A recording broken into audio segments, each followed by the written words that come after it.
Hi there, Brother Sam here, and it's time once again for Destiny by Design. This week we're going to talk about kingdom authority and moving on into a place of kingdom leadership. And we're going to study the life of David to do so, and I'm going to want you to turn your Bibles to 1 Samuel chapter 22. And we're going to get there in just a moment, but I want to give some background up to this point. David had a particular path to leadership. Almost nobody just jumps right into leadership, and a lot of us, and I have observed this over the years, a lot of people want to just jump right into it. They receive a call to ministry and they think that, okay, God called me today and tomorrow I'm going to launch out and do everything, and it generally doesn't work that way. It didn't work that way for David. It didn't work that way for me. It didn't work that way for Moses. It didn't. You see this pattern again and again in the Bible that for almost no one it ever works that way. But yet somehow we think it'll work that way for us. There's a process. You have to be prepared for it. God has to build your character. God has to build your capacity. Because just because you have been called to a certain level of leadership doesn't necessarily mean that you have that leadership capacity at the moment that you're called. I want you to think about that. Not everybody who's called to something necessarily has the capacity on day one. Now, I know some of you may want to argue that, well, God can supernaturally equip me. Yes, He can, but you notice He usually doesn't. He usually doesn't turn someone into some great leader overnight. In fact, in the business world, there's a saying, an overnight success usually takes 10 years. Think about that. Even the world recognizes that very few things rise to prominence or rise to authority very quickly. There's usually a process you have to go through. There's usually some development. Even you may have the potential. And I know some people say, well, the gift is everything, and I've seen people post on Facebook like that, emphasizing how important the gift is, and that the gift matters more than anything else, and that's not true either. And some may even use sports as an example. That you might practice every day, practice basketball for hours and hours, and never be as good as Michael Jordan. That's true. But part of the reason why Michael Jordan was as good as he was because early in his career he practiced 5 hours every day, in addition to team practice. So it wasn't just talent. When he was 15. There were plenty of kids better than him. In fact, he was cut from his high school basketball team. He was cut. That means he's one of the worst players on the team. So it wasn't all talent. There was a gift in there, but it had to be developed. Likewise, your gift requires development. The office God has called you to requires preparation. And you look at David, he had a particular path to kingship. The prophet Samuel anoints him, but he doesn't go shopping for crowns the next day. That doesn't happen. He goes right back to taking care of sheep. And at one point he gets called to play the harp for the king to drive evil spirits away. He goes and kills Goliath the Philistine, but we'll get to that in a second. And very often what's going to happen is God will anoint you first, and there will clearly be an anointing on your life, but it doesn't necessarily mean you're ready for the throne. It doesn't necessarily mean that you're ready for authority just yet. Now, as a shepherd, David had a measure of responsibility. Some of us, we want to walk in great leadership, and you haven't demonstrated any evidence that you're ready for responsibility. Some of us, we can't even, goodness, I know some saints, you can't trust them to count the pencils. Can't trust them to hand out pencils and collect them all back. Can't trust them to stack chairs. You can't trust them to clean the church. Some folks, you can't even trust them to come to a prayer meeting. But they have high aspirations of kingdom leadership. By the time that the prophet Samuel came to anoint David, David was already demonstrating responsibility. Now, some people may argue that, well, he didn't have a choice. His father sent him out there to take care of the sheep. Yeah, but they came from a fairly wealthy family. He might have been able to contrive some way to get somebody else to take care of those sheep. And he stayed out there, regardless of the fact that he might have known that they were having a gathering in his house to anoint the next king. And he was being left out. Now, there's some scholars who believe that David was actually the product of it was an illegitimate son, and that was why he wasn't invited, but we don't know that for sure. What we do know is he wasn't invited. But he's still taking care of those sheep. And a lot of us, we fall on that point alone. Where we know we're called, we know we're anointed, we know we've got something from God, but we don't get invited, we get left out, and we try to force our way in. No, stay taking care of those sheep, so to speak. Whatever it is that God has you doing right now, whatever responsibility you currently have, be faithful in it and remain faithful. Stop worrying about whether somebody's inviting you here or inviting you there, whether you're in on it, whether you're not part of the in crowd, you're left on the outside. That doesn't matter. Because when it comes time for God to use you, he's going to use you, and there's nothing anybody can do about it. But I'm getting ahead of myself here. So David demonstrates some character and some responsibility. Later on, you see him getting sent to check on his brothers. What does that tell you? It means he was trustworthy. His father knew he could count on David to go to the battlefield, check on his brothers, bring them some food, and come back and tell Dad what was going on, give him the inside scoop. Let him know that his other sons are okay.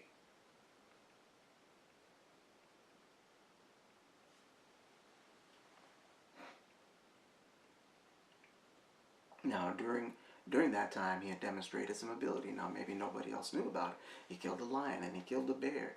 And then in that particular chapter where he gets sent to check on his brothers, he ends up killing the giant. And he becomes Saul's armor bearer. And eventually he leads other men into battle. And so he's got favor. And he clearly has some leadership ability. It wasn't just Saul put him in charge of some people, and those people had to listen to him whether he was a good commander or not. Because if he was a bad commander, he's going to end up getting people killed. And the Bible tells us that he behaved himself wisely. Are you behaving yourself wisely right now? How are you carrying yourself in the assignments that you are given?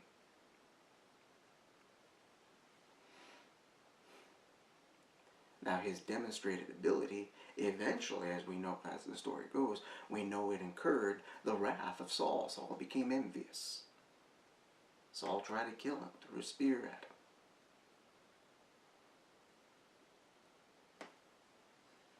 Twice, at least.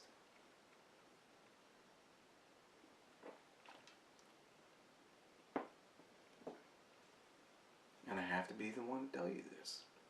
That in your walk, as you start to demonstrate ability, and the anointing that God has placed on your life starts to really show itself, it's going to happen that some people are not going to like you. Some people are going to resent you. Some people are not going to like you because you're going to make them look bad. Saul has killed his thousands. David has killed his tens of thousands. You may not be trying to, but you may end up upstaging somebody. I remember hearing a pastor talk specifically addressing that, saying you shouldn't be trying to upstage your pastor. And the whole reason he even brought it up was he was afraid of being upstaged. And I got to say this to some of you out there who are presently in leadership. You should never be worried about somebody upstaging you. If you're in the will of God and you're doing what you're supposed to do, there should be no way they should be able to upstage you. The whole reason David could upstage Saul is that Saul was out of the will of God already. Saul was the biggest man in Israel and was afraid to face the giant. A little teenage boy had to go do that. A boy who couldn't even wear Saul's armor because it was too heavy for him. Think about that.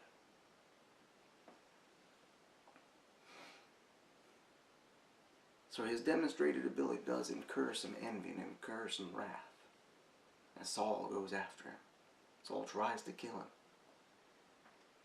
And then that's where it's at that point that David heads to the cave of Adullam. And that all having been said, let's go there. Father, I thank you for your word. I thank you for falling on good ground. I thank you for setting a watch over my mouth, and that I would not say anything untoward, unkind, unscriptural, unprofitable, but rather that you would use me as the oracle of God to speak a word in season that would help your people become exactly who you intended them to be. In Jesus' name, amen. And starting at the first verse, it reads, And David therefore departed from there, and escaped to the cave of Adullam. And when his brethren and all his father's house heard it, they went down there to him.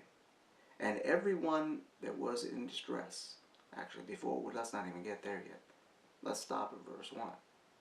When his brethren and all his father's house heard it, they went down there to him. Now, something you got to understand, revelation knowledge is not just about what the text is, about what the text implies.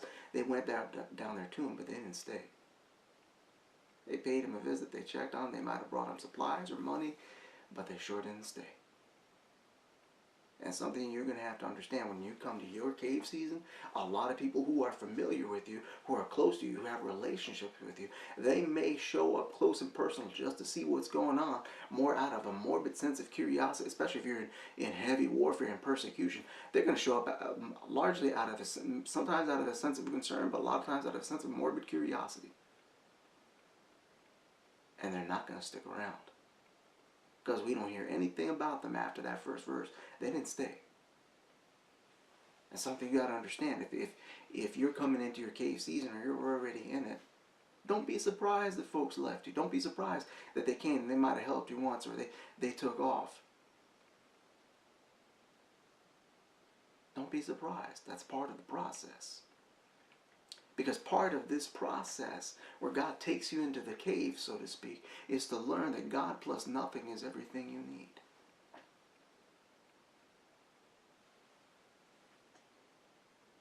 And the next verse I find fascinating. It says, And everyone that was in distress, and everyone that was in debt, and everyone that was discontented, gathered themselves unto him, and he became a captain over them. And there were with him about 400 men. I do find it interesting that it was only 400 men. Out of all Israel, that's the number of people that were unhappy. They got constant trouble with the Philistines, and only 400 people aren't happy. But anyway, I digress. Now, it's believed that David spent somewhere around 3 to 6 months in that cave. Now, I don't know if you've ever seen any pictures of the place. It's not pleasant. It's a damp, dirty, muddy cave. In fact, one of the entrances, it kind of goes downhill, so when it rains, the rainwater and the mud go right in there. It's not a clean place. If you got to stay 3 to 6 months in Adullam's cave, you are never being clean. You're going to be dirty. It's just inevitable. It's a dirty place. It's an uncomfortable place. It's damp. Caves are not warm. You might build a fire, but then you got a smoke problem. You see what I'm getting at? It's a very uncomfortable place to be. And to make matters worse, not only is it uncomfortable, you got to understand that when God is preparing to put you in leadership, most of the time, he's not going to put you in the lap of luxury. He's going to make you uncomfortable. And you're going to think it's the devil doing it, and a lot of times it's not. It's God. Now, some of you say, well, some of you might say, well, he was only there because Saul was persecuting him. You think God missed it? You think God wasn't in control of this process? It's in the cave that you really learn to trust God. But I'm getting ahead of myself. So everyone that was in distress, everybody that was in trouble, everyone that was in debt, and everyone that was discontented. Debtors, losers, and troublemakers. That's what God sent him. His family, the people of his house, came to see him. They didn't stay. The ones that stayed were the troublemakers. The only members of his family that actually stayed were the sons of Zeruiah, his sister, Joab, Abishai, and I always forget the third name, the brother's name. I think it was Asahel. Those were the guys that stayed. The only family members. The rest were in distress, in trouble. Everyone that was in debt and everyone that was discontented. Something you've got to understand is that a lot of times when God is going to make you into a leader, not only is he going to make you uncomfortable, not only will he allow you to be in distress and in trouble, but he's going to send you more problems. God didn't send David the best and brightest of Israel. He sent him troublemakers. He sent them people that were, well, they may not have been troublemakers, but they were certainly people who were in trouble. But I'm not going to sit here and assume that all of them were in trouble and were entirely innocent. I think it would be kind of naive to make that assumption. People who were in trouble, people who were in debt, so they didn't have any money. They weren't going to say, David, I believe in your cause. Here's a big bag of gold. I'm down with the cause. No, they were in debt. They didn't have any money. They came there. They were another mouth to feed. They were in trouble. They were in debt. They were discontented. People who are unhappy with the situation in Israel. And let me tell you something. Unhappy people are very often unpleasant to be around. And you got 400 of them living in a cave. In a stressful, dirty, damp, uncomfortable environment. And this is what God gives David to work with. When God begins to move you into leadership, he will give you a cave experience and he's going to give you stuff to work with that is not necessarily the ideal. Because a lot of us have a hard time getting it through our thick head that God plus nothing is everything you need. That it didn't matter if they weren't the best and the brightest. They could have been 400 cowards. It didn't matter. They could have been the weakest men in Israel. We don't know whether they were or not. But it didn't matter. Stop looking at what God gives you to work with. Because it doesn't matter. God will deliberately give you substandard materials to work with, if you want to call it that.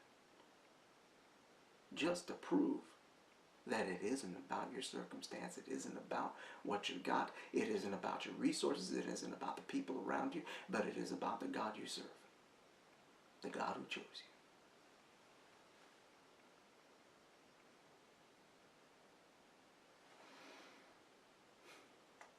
you. Eventually, God turns these men into the mighty men. Some of the greatest warriors to ever walk the face of the earth.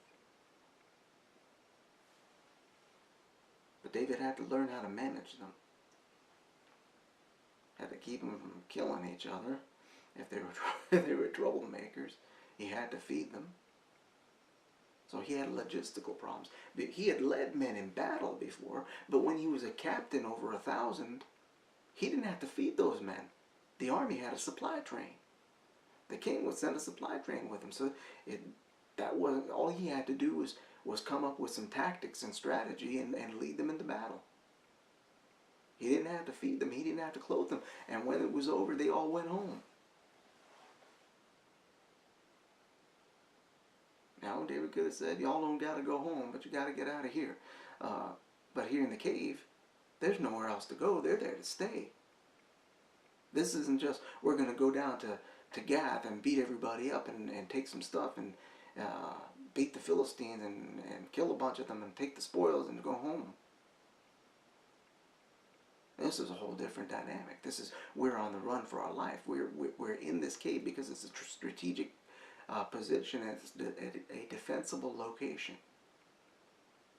Because somebody's trying to kill us.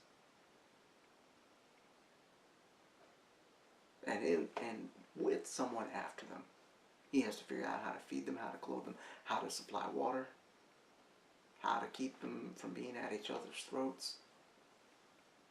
And my goodness, he's got to give them something to do. Because everybody's not just going to sit there in the cave all day doing nothing. This is the first real test of his leadership. Some people will say it was in battle, but no, that for a real warrior like David, that's not the test. The test is managing these people.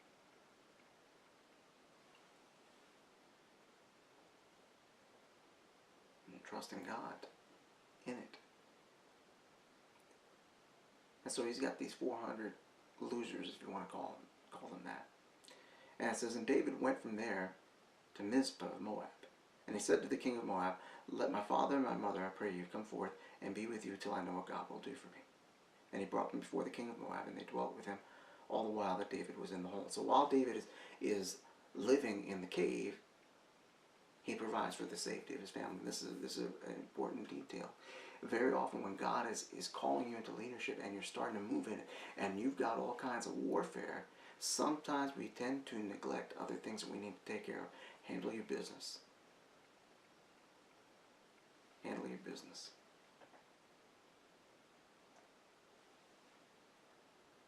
Now, too many preachers that oh goodness, their home life is a mess, their family's a mess, their kids are a mess because they neglect everything for the sake of ministry. No, God didn't call you to neglect your house.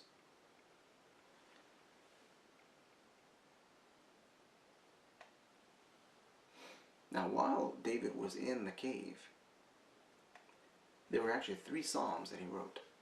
Psalm 142, Psalm 57, and Psalm 34. And it's interesting that they're kind of in reverse order. Even though Psalm 142 is toward the end of Psalms, I don't know why they ordered them that way, but Psalm 142 is the first of the 3 that he wrote in the cave. And in Psalm 142, David is overwhelmed by how he feels about his situation. All right, let's go there. Psalm 142. I cried unto the Lord with my voice. With my voice unto the Lord did I make my supplication. I poured out my complaint before him. I showed before him my trouble.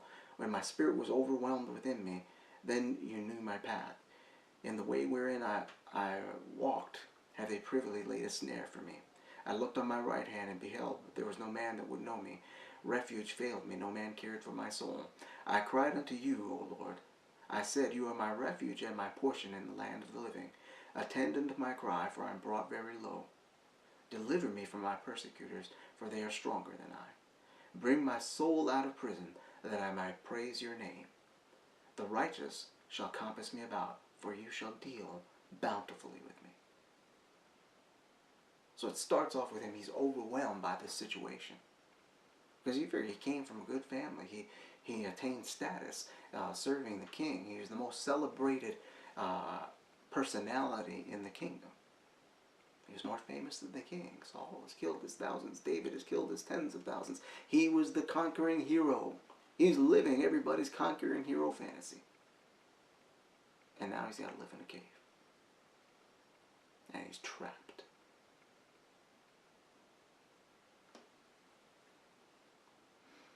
But nevertheless, the psalm ends with faith. The psalm ends with the confidence that God is going to bring him out of it, which of course he did.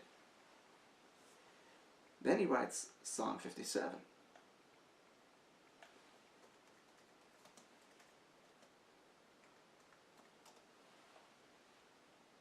Before we go there, you got to recognize the severity of his situation. Saul was actively looking for him. Saul had people on the lookout. In fact, there were times people snitched on him.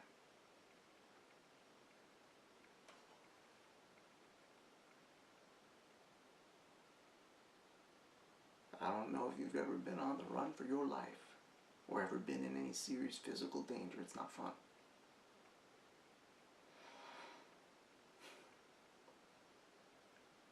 Now in Psalm 57, you see kind of a different dynamic. He goes from being overwhelmed and then expressing his belief that God is going to bring him out of this to something different, something what some people will call transformative praise. Be merciful to me, O God, be merciful unto me, for my soul trusts in you. Yes, in the shadow of your wings I will make my refuge, until these calamities be overpast. I will cry unto God Most High, unto God that performs all things for me. He shall send from heaven and save me from the reproach of him that would swallow me up. God shall send forth his mercy and his truth.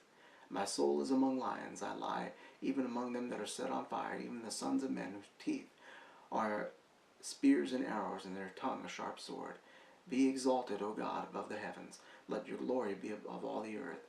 They have prepared a net for my steps. My soul is bowed down. They have digged a pit before me, into the midst whereof they are fallen themselves. My heart is fixed, O God, my heart is fixed. I will sing and give praise. Awake up, my glory, awake, psaltery and harp. I myself will awake early. I will praise you, O Lord, among the people. I will sing unto you among the nations. For your mercy is great unto the heavens, and your truth unto the clouds. Be exalted, O God, above the heavens. Let your glory be above all the earth. Here you have David recognizing that God is above his situation. And this is a key part of your cave experience. You're going to face some things. In most cases, I'll put it this way: anybody with a legitimate call in their life, you're going to go through something. And you got to come to a place where you recognize that no matter what, God is still on the throne.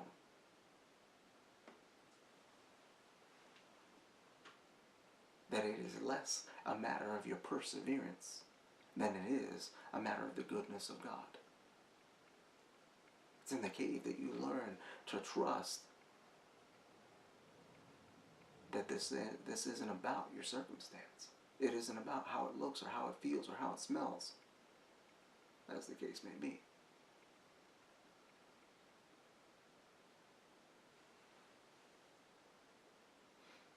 Even as he says in one of these verses, he says that they've prepared a net for my steps. And it says that they've fallen into the net that they prepared for him.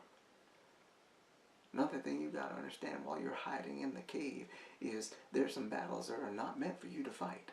A lot of us, we get into this situation where we get opposition from people and we think we got to fight it. We got to kind of duke it out with them. No. Let God deal with you in your cave. God will sort them out. They'll fall into the net they laid for you.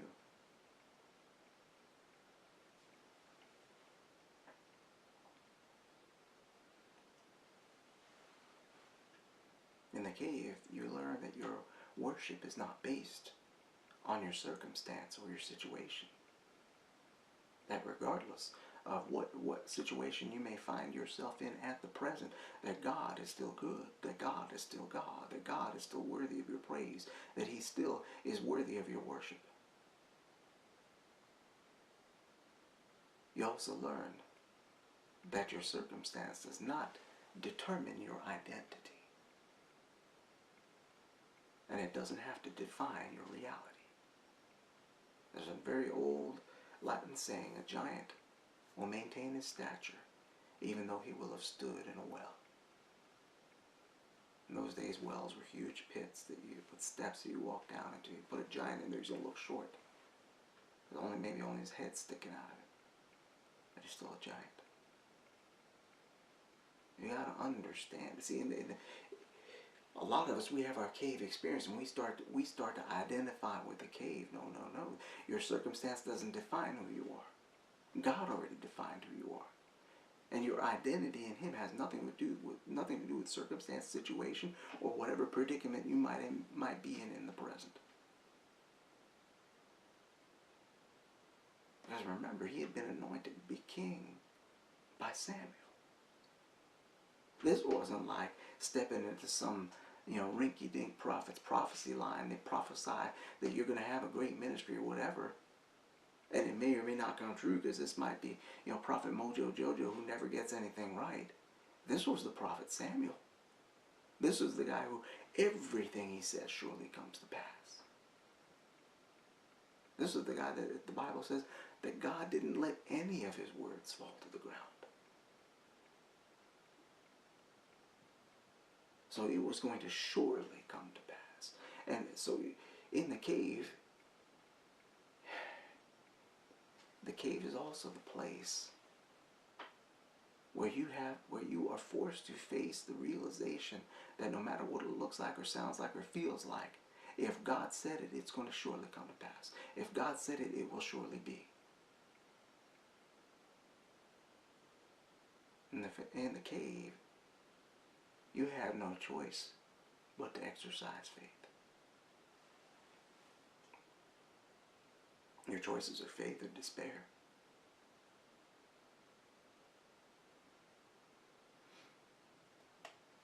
Now after that, that particular psalm, David writes Psalm 34. One that a lot of us are very familiar with, and a lot of people write songs based on. I will bless the Lord at all times. His praise shall continually be in my mouth. Imagine saying that you're living in a cave. It's muddy, it's dirty, and you got a bunch of troublemakers with you. Oh, my soul shall make her boast in the Lord. The humble shall hear thereof and be glad. See, now David starts to think that this thing isn't just about him. That the humble, the people who are lowly, the people who are not in the greatest of situations, the lowest of the low in Israel are going to hear about this. They're going to hear that I praised God in the cave. They're going to hear that I didn't lose the faith. They're going to hear that I didn't lose heart. They're going to hear that I didn't give up. And they will be glad. In the cave, if you really submit to God, you start to learn that that this thing is not just about you. That there are people who might give up if you give up. There are people who won't give up if they see you not giving up. And this is another test of your leadership.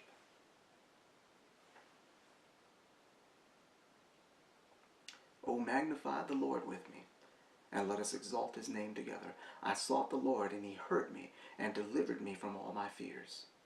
They looked unto him, and were lightened. Their faces were not ashamed. This poor man cried, and the Lord heard him, and saved him out of all his troubles. The angel of the Lord encamps round about them that fear him, and delivers them. O taste and see that the Lord is good. Blessed is the man that trusts in him. O fear the Lord, ye his saints, for there is no want to them that fear him. Saying this in a cave. The young lions do lack and suffer hunger, but they that seek the Lord shall not lack any good thing. Come, ye children, hearken unto me. I will teach you the fear of the Lord. See, again, David not just thinking about himself, because he's coming to a place where he's really learning to trust God, and now he can teach others the fear of the Lord. What is man that he desires life, and loves many days that he may see good? Keep your tongue from evil, and your lips from speaking guile. Depart from evil and do good. Seek peace and pursue it. The eyes of the Lord are upon the righteous, and his ears are open unto their cry. The face of the Lord is against them that do evil, to cut off the remembrance of them from the earth. The righteous cry, and the Lord hears and delivers them out of all their troubles. The Lord is close to them that are of a broken heart, and saves those such as are of a contrite spirit. Many are the afflictions of the righteous, but the Lord delivers them out of all. He keeps all his bones, not one of them is broken. This actually ends up being a messianic prophecy. Evil shall slay the wicked, and they that hate the righteous shall be desolate. The Lord redeems the soul of his servants, and none of them that trust in him shall be desolate. He wrote that in the cave. My goodness. If you are not living in a cave, you should pause this video and take a praise break. Oh man. He wrote this while living in a cave. Because he began to understand that God was still with him. He was in a cave, but he didn't go hungry. He was in a cave, but he was able to provide for his men. He was in a cave, but he remained in victory. He was in a cave, but I bet he started to recognize that God was preparing him for the crown.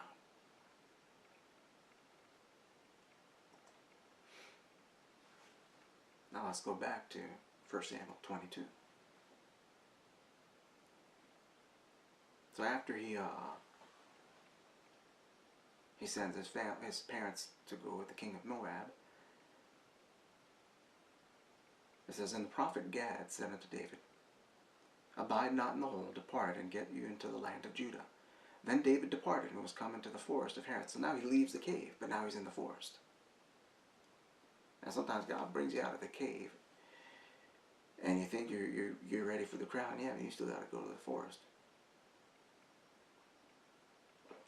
Now, he's still on the run, but now he's out in the world. Now he's got to interact with the world. Some of us, we get our cave experience, and we kind of stay in our cave. We stay withdrawn. And I know a lot of prophets like this. They become what they call bathrobe prophets. They're just at home, and they don't go nowhere. They don't interact with anybody, and they've kind of cut themselves off from the rest of the body. There comes a time to come out of the cave. As one preacher likes to say, in the cave you learn how ugly you are. But let me tell you, most people, you're going to see the ugly side of them come out if you put them in uncomfortable living conditions for a while. That's true for almost all of us.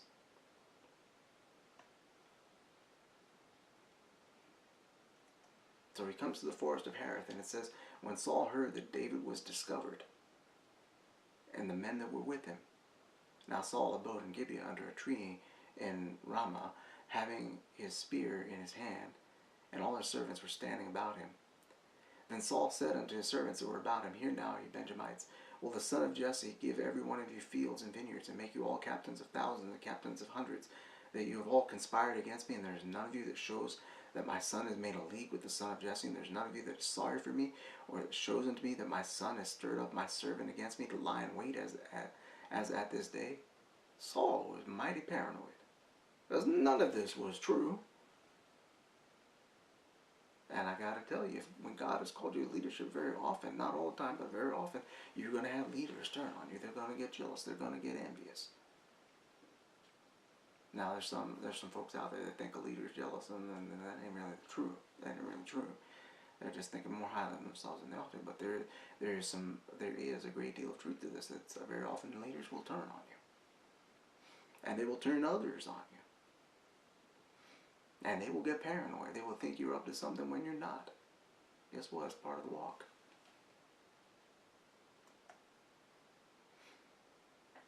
Then answered Doeg the Edomite, who was set over the servants of Saul, and said, I saw the son of Jesse coming to Nob, to Ahimelech the son of Ahitub.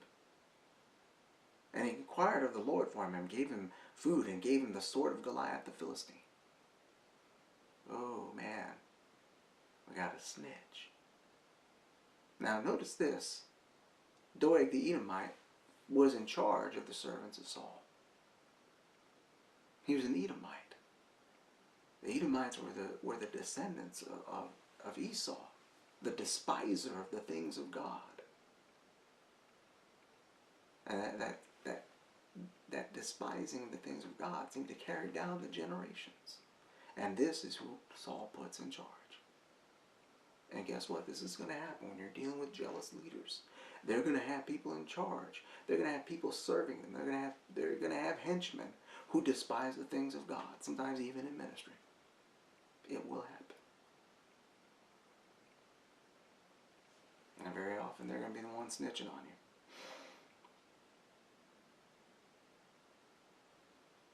And so he snitches on Ahimelech the priest. And it says, Then the king sent to call Ahimelech the priest, the son of Ahitub, and all his father's house, and the priests that were in Nob, and they all came to the king. He sends for all of them. And Saul said, Hear now, son of Ahitub. And he answered, Here I am, my lord.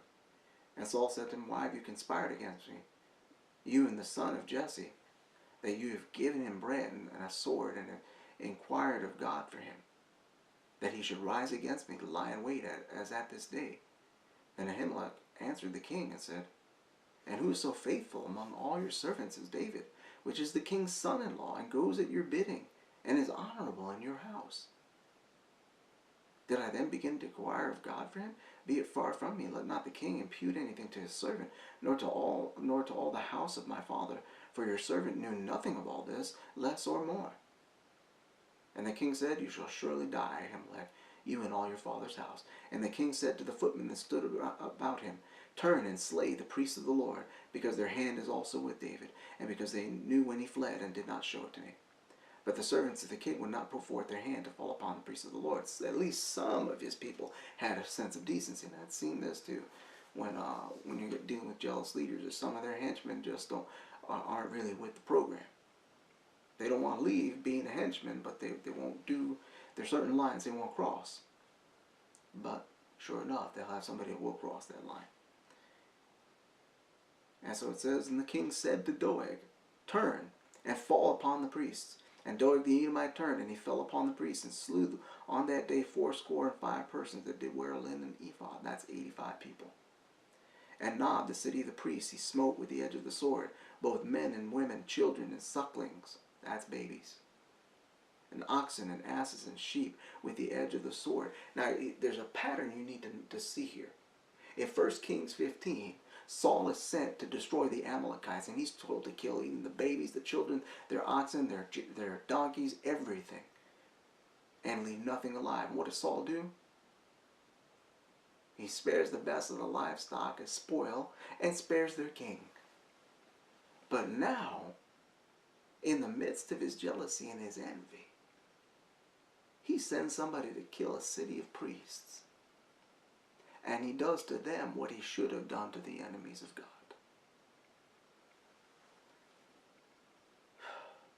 If God has called you to leadership, you not only need to look at this as a paradigm of what to expect, the kind of character to expect out of jealous and insecure leaders, but you also need to search your own heart to see if you have any of these tendencies. Will you go there? Will you attack those that God has anointed?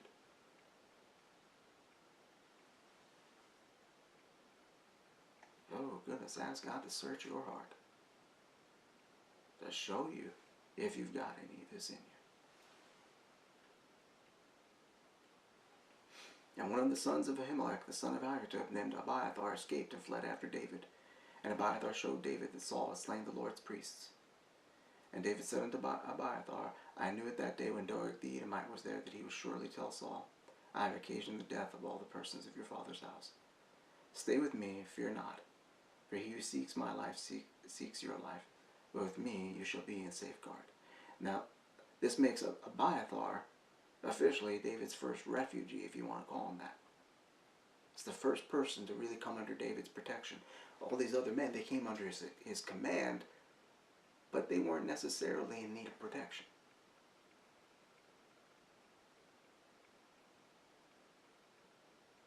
Now, the next chapter, I might as well go there.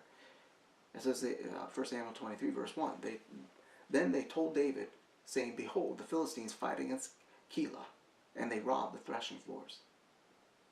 Now that's a big deal, because the threshing floor is where you're threshing out your wheat, you're taking in your harvest. If your threshing floor gets robbed, you're going to starve that winter. So even if their army doesn't kill everybody, whoever's left is probably not going to make it through winter. Not going to make it through the rest of the year, because well, their harvest got stolen. That's their food. It's their livelihood. Therefore David inquired of the Lord, saying, Shall I go and smite these Philistines? And the Lord said unto David, Go and smite the Philistines, and save Keilah.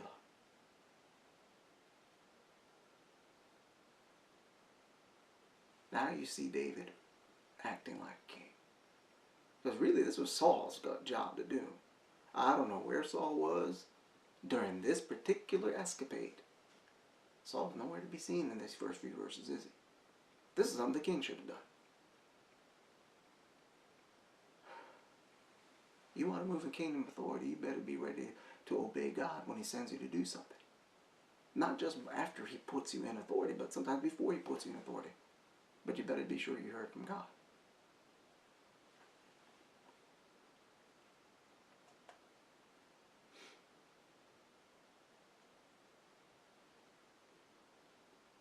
And David's men said to him, Behold, we are afraid here in Judah. How much more then if we come to Keilah against the armies of the Philistines? So his men, they're scared. They don't want to go fight. We're hiding here as it is. And when you're hiding, you don't want people to know you're around. You go to a battle, people are going to know, it's going to be kind of obvious you're around. People are going to talk.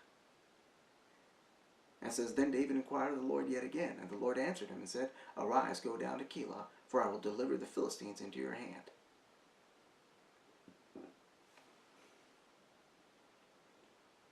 It's another aspect of kingdom leadership and preparing for kingdom leadership.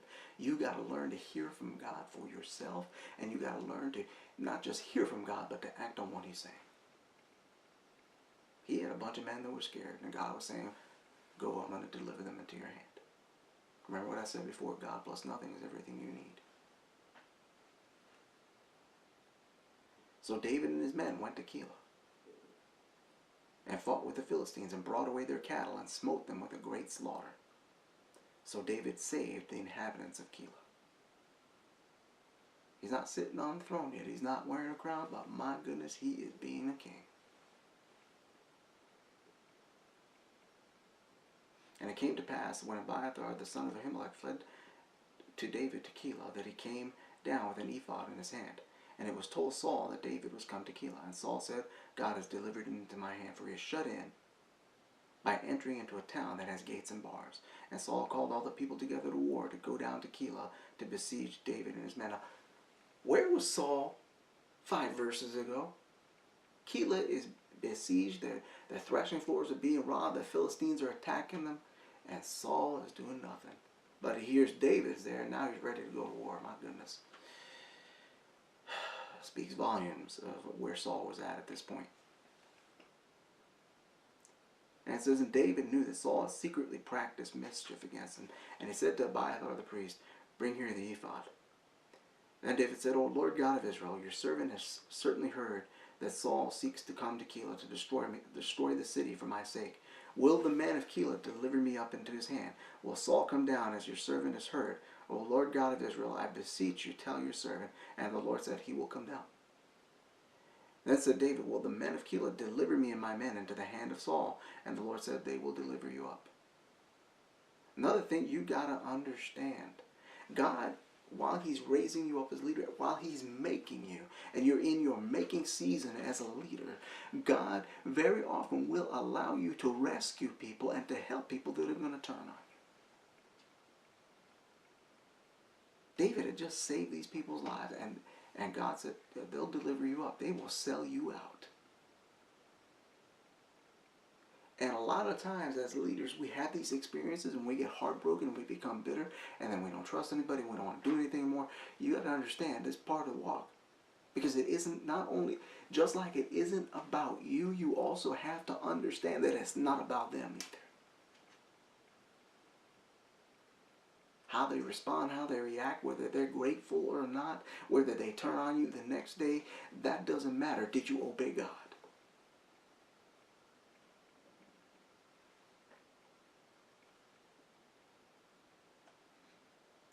Then David and his men, which were about 600, arose, not David has more men now,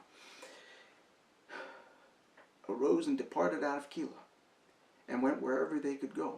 And it was told to Saul that David had escaped from Keilah, and he forbore to go forth. So now Saul's changed his mind, don't want to go forth, because now he doesn't know where David is.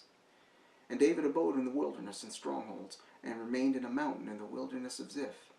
And Saul looked for him every day, but God delivered him not into his hand.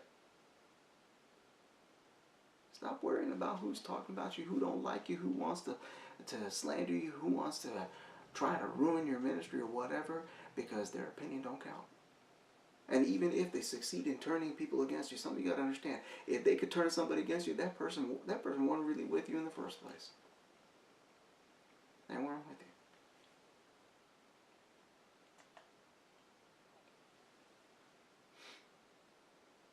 And David saw that Saul was come out to seek his life. And David was in the wilderness of Ziph in a wood. And Jonathan, Saul's son, arose and went to David in the wood, and strengthened his hand in God. And he said unto him, Fear not, for the hand of Saul my father shall not find you, and you shall be king over Israel, and I shall be next unto you. And that also Saul my father knows. And the two made a covenant before the Lord, and David abode in the woods, and Jonathan went to his house. Then the Ziphites came to Saul to Gibeah, saying, Isn't David hiding with us in strongholds in the woods, in the hill of Hachilah, which is on the south of Jeshimon? Now therefore, O king, come down according to all the desire of your soul to come down, and our part shall be to deliver him into the king's hand. Again, a bunch of snitches. Seems like David just running into snitches. Everywhere he goes, they're ready to sell him out. Think about that. Remember, it's not about that. Because all this is doing this whole time, that every time they snitch on him, every time they want to deliver him up, every time they want to help his enemies, God proves himself to David yet again. So something you got to understand in this process, from the cave to the crown, is that every last bit of adversity that you're going to experience has the purpose of teaching you to trust God, and of God providing substantial evidence to last you the rest of your life that he is with you. I've been through enough things where I know that the hand of God is on my life. I don't care about anybody's opinion. I don't care what anybody says about me. I don't care what anybody thinks of me. They could tell me whatever they want to tell me. They can say what they want to say, because I know what God said about me. God said it, that settles it.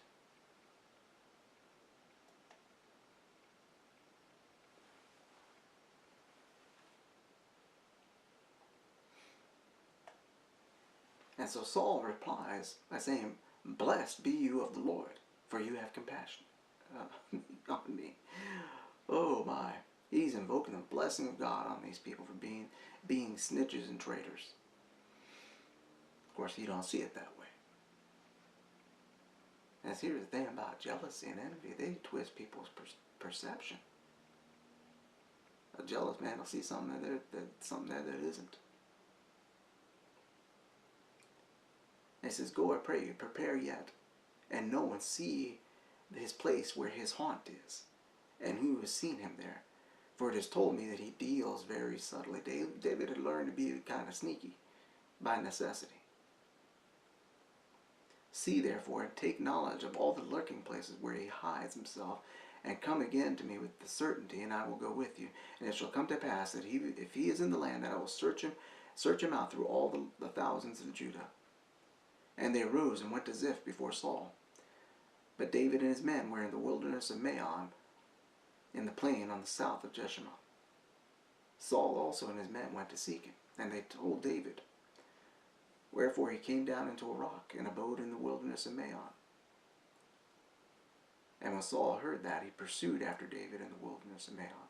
And Saul went on this side of the mountain, and David and his men on that side of the mountain. And David made haste to get away for fear of Saul, for Saul and his men surrounded David and his men round about to take them. But there came a messenger unto Saul, saying, "Make haste and come, for the Philistines have invaded the land." Therefore Saul returned from pursuing after David, and went against the Philistines. Therefore they called that place something I can't pronounce. Sela Hamakeloth. Something like that. Sela Hamalekoth, maybe. And David went from there and dwelt in strongholds at En-gedi. So David continues to hide. He knows he's going to be king, and he has to keep hiding. And God will hide you. That's part of the process. Now later on in the following chapters, I want to sum up here. David has a couple of opportunities to kill Saul, and he doesn't.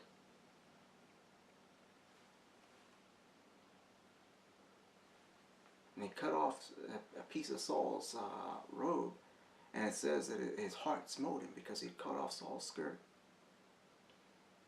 And he said to his men, and this is in the next chapter, he says, "The Lord forbid that I should do this thing to my master, the Lord's anointed, to stretch forth my hand against him, seeing that he is the anointed of the Lord." So David stayed his servants with these words, and suffered not to rise against Saul. But Saul rose up out of the cave and went his way.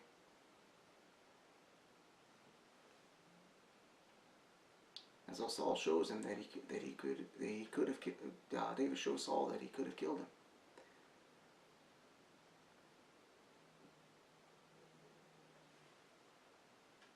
It says, David also arose afterward and went out of the cave and cried after Saul, saying, My lord the king. And when Saul looked behind him, David stooped with his face to the earth and bowed himself. You got to learn to humble yourself, even when people in authority are coming after you. And he says, why do you listen to men's words, saying, Behold, David seeks your hurt. Behold, this day your eyes have seen how that the Lord delivered you into my hand in the cave. And some told me to kill you. But my eyes spared you, and I said, I will not put forth my hand against my Lord, for he is the Lord's anointed. Moreover, my father, see the skirt of your robe in my hand. For in that I cut off the skirt of your robe, and I did not kill you. Know and see that there is neither evil nor transgression in my hand. I have not sinned against you, yet you hunt my soul to take it. The Lord judge between me and you, and the Lord avenge me of you. But my hand shall not be upon you. As says the proverb of the ancients, wickedness proceeds from the wicked, but my hand shall not be upon you. After whom is the king of Israel come out? After whom do you pursue? After a dead dog, after a flea? The Lord therefore be judge, and judge between me and you, and see and plead my cause, and deliver me out of your hand. And it came to pass, when David made an end of speaking these words to Saul, that Saul said, Is this your voice, my son David? And Saul lifted up his voice and wept. And he said to David, You are more righteous than I, for you have rewarded me good, whereas I have rewarded you evil. And you have showed me this day that how you have dealt with me, for as much as when the Lord had delivered me into your hand, you did not kill me. For if a man finds his enemy, will he let him go well away? Therefore the Lord reward you good for what you have done to me today. And now behold, I know well that you shall shortly be king, and the kingdom of Israel shall be established in your hand. Swear now unto me by the Lord that you will not cut off my seed after me, and that you will not destroy my name out of my father's house. And David sware unto Saul. And Saul went home, but David and his men got them up into the hold. So even though Saul looks like he's talking nice to him now, David's not taking any chances. He's still going back to his stronghold. In the next chapter, we have this further demonstration of David's development, which we're going to get into next week.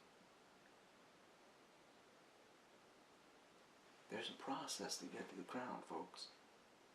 And so far, we've seen David grow. We've seen David mature. David is now managing 600 men, and he's doing things that the king should do.